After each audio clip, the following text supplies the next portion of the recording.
was looking good. I had a new car. And then my dad comes into my room. By the way, my dad's here. I'm so pumped. Mom.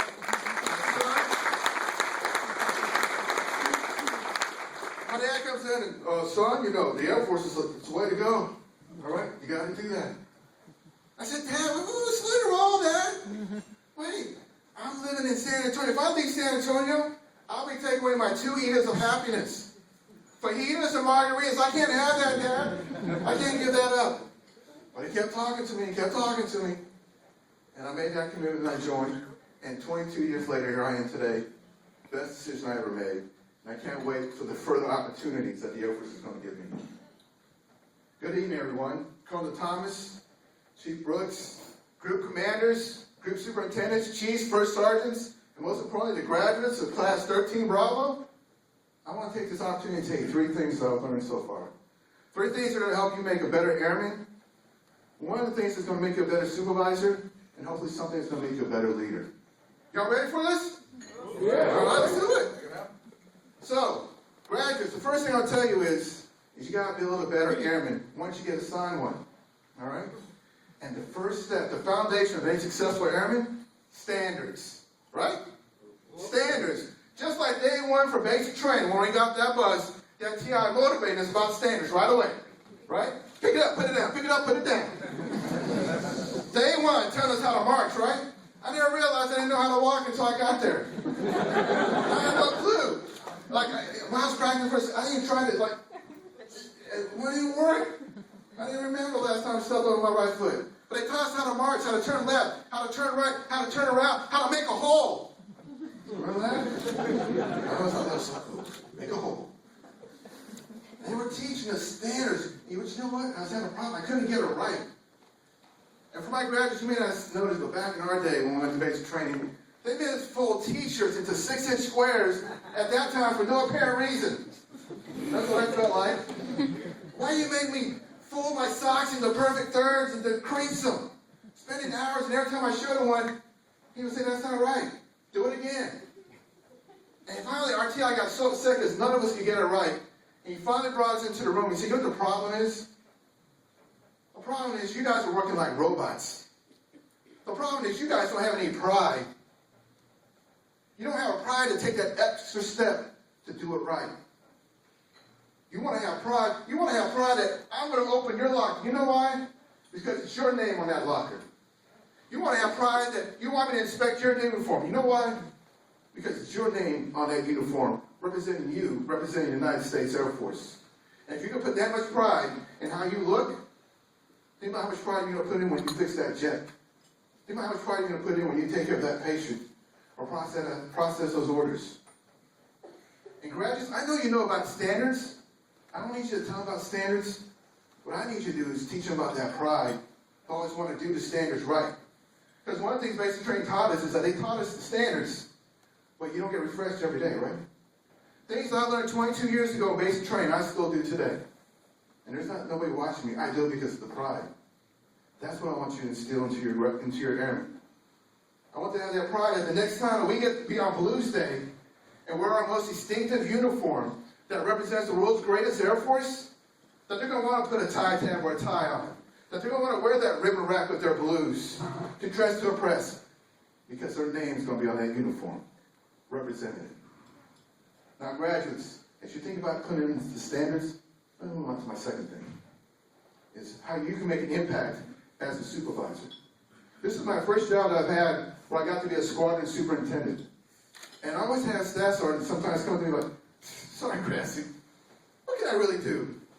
Look at the stripes you got, and how many stripes I have. You know what? All stripes do is limit your authority, not your opportunity. Are you tracking what I'm saying? It only limits your authority, not your opportunity to make an impact in the squadron. Think about this. Every squadron has one commander, one superintendent, and one first sergeant. 3 people trying to impact 50, 60, 200, 300, 400 people sometimes. Depends how large that squadron is. In my squadron, you know what's the largest group of enlisted people I have? Staff sergeants. Staff sergeants are the difference makers. You're the ones who come up with the ideas. You guys are the ones that are subject matter experts. I need you guys to make that kind of impact.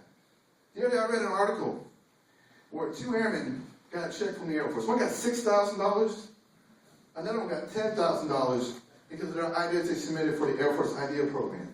$10,000, the maximum they could get. Because their 2 ideas that they came up with is going to save the Air Force $250,000 a year. You know what rank those 2 airmen were? Staff sergeant, tech sergeant, NCOs, the backbone of our Air Force. You guys as staff sergeants have the ability to make an impact, not only onto your mission, but you're going to have the ability to impact the airmen that you supervise through mentorship. I'll tell you, being a squadron superintendent, one of the best compliments that I've ever received came from a tech sergeant. And he said, you know what, Sergeant Grassley, before you got here, I was content on making master sergeant and just cruising on to retirement. But you got here, and you gave me the Grassley push, and you pushed me, and you told me about my potential, and you won't let up, because you said that I can do better. Well, you're right. And my goal now is to try to be a senior, try to be a chief, try to do where you're at, so I can bring the next ones up along. You guys are going to have a chance to do that with your airmen as a staff sergeant. That is the greatest tool I feel like that we have as NCOs and CNCOs, is the ability to mentor, to get them to success. Whether it be to be the next officer, be the next chief, be the next TI, the next recruiter, the next first, or whatever we haven't had yet, you're going to be the first ones to make that happen.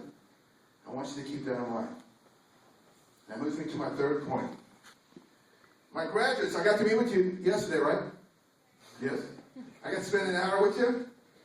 And I told you, I challenged you guys when you got back to your unit to ask your senior leadership, what do you expect of me as a staff sergeant today that you didn't expect of me when I was a senior airman yesterday?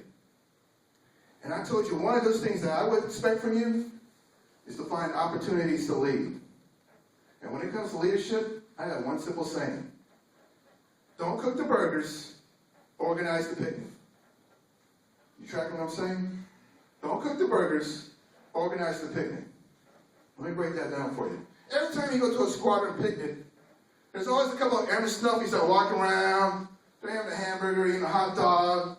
Maybe they'll play a little volleyball game, crack a few jokes, make a lot of eye contact. So everybody knows that Airman Snuffy made it to the picnic, right?